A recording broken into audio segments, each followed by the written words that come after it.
Jungle Bob here. Hope everybody's doing good. We're past the Daytona 500. Congratulations to William Byron on a kind of a cool finish last night.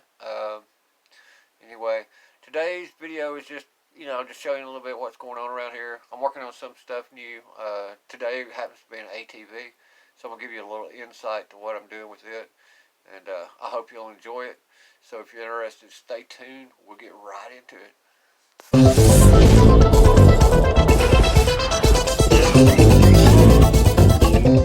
Bam, there she is. I know you can't see her, but it's a Honda Recon ATV ES. It's a 250. It's a 2006 model. He used it for hunting. You can see track on the front. Brought in here. It was running fine. It wouldn't idle good. Wanted the carburetor. The carburetor was leaking, so we've got the carburetor out. Working on that. The brakes, the rear brakes wouldn't even work. What the problem was, well, there's two brakes. You got a foot brake right there for the rear. You also have a handbrake on the left side up front. So the brake pads were wore out, but it had got underwater or something, but this little thing where the arm hooks on was seized up. So I had to take all of it apart anyway to take the brake pads off. And there's plenty of videos out there on how to do this, so I'm not even going to show you. Not that I don't want to, take too long. Plus, I'm not really an ATV guy, so I learned everything about this from watching other people's channels. Hey, by watching those channels, it was turned out to be very straightforward, relatively easy. I've worked on these because I have some of them in the past, so I kind of know. But anyway, so we had to knock this out, this spline thing out before we put the new pads on the inside, because all this comes apart. These two nuts come off, and this housing slides, right off. Of course, you got to disconnect everything. And I hadn't got the hub back on and stuff yet, but we got brakes now. So, but anyway, and so when I noticed when I took the carburetor off, you could turn the fuel. The gas tank would normally be right here. You could turn the fuel to the off position. It's got an off, a reserve, and just normal gas. But when you're in the off position, it was still leaking by, so the petcock was bad on it. This is a snorkel. It fits back down in here and hooks to the air box, so you can get up to about right here in water. And you can see somebody's done got mud splashed on it or went underwater with it. But that prevents water from getting into the intake. And if you ever have to replace a starter down here, all this has got to come out to get to the starter. Your coil's right over here, I believe it used to be. Anyway, so brakes now, boom. This wasn't even springing back like it should. Good back brakes. Oh, yeah. Here's some of the tools. And when all these plastics on this ATV have these little clips that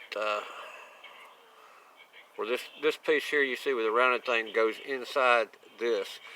So what you need to get you can use a little flathead screwdriver if you want to, but if you don't want to damage them, get you one of these, man. Get you a set of these. Let's go right up under and plier it out for you. Let me show you how bad the fuel hose was from the petcock to the carburetor.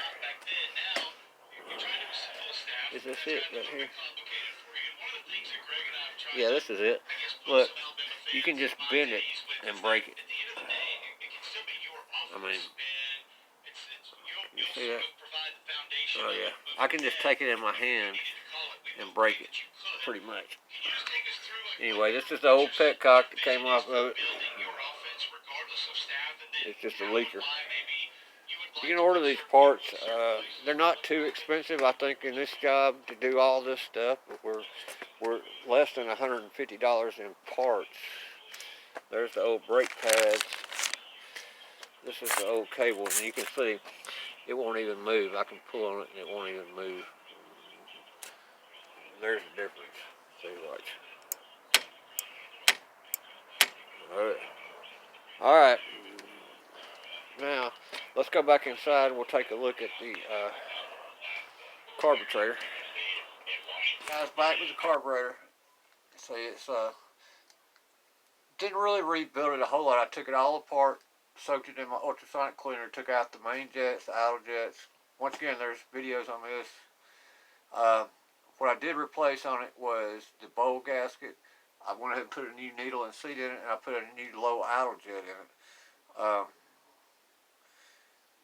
That's about it. It wasn't that dirty. These things are pretty whatever. But so to test, I know we do this all the time, but I thought it'd just be fun. So, and I had to get a new fuel line. I showed you that was cracked, so I got it on here. But the reason I have it on here is to test the needle and seat because it was leaking. If you're looking at it like this, when it's mounted on the motorcycle, this is the choke thing. You'll be looking from the left-hand side. It was leaking up here on the front, and I couldn't tell, but it seemed like it was leaking either right in here where the bowl gasket would be,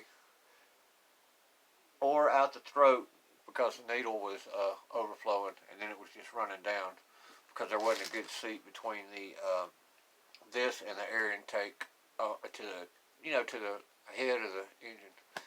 So anyway, so I got me a little hose, boom, boom, boom. Now listen, wait, I'm gonna try to let you listen. Watch, I'm gonna blow in it. I don't know if you can hear that. There's air coming out. If I'm blowing in it this way, there's a little hole there, but there's air. I can feel the air. Now turn it upside down.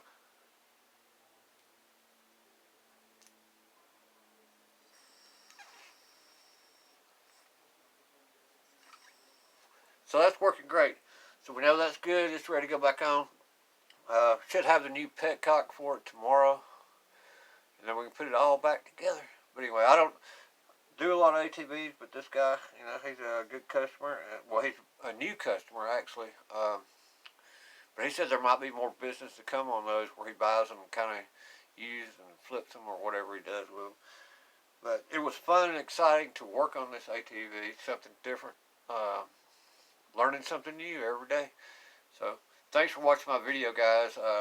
Hit that like, subscribe, and we'll see you on the next one. And it might be tomorrow. I'll probably try to do a video showing you when I get it all back together, riding it around or something. I don't know. I might not.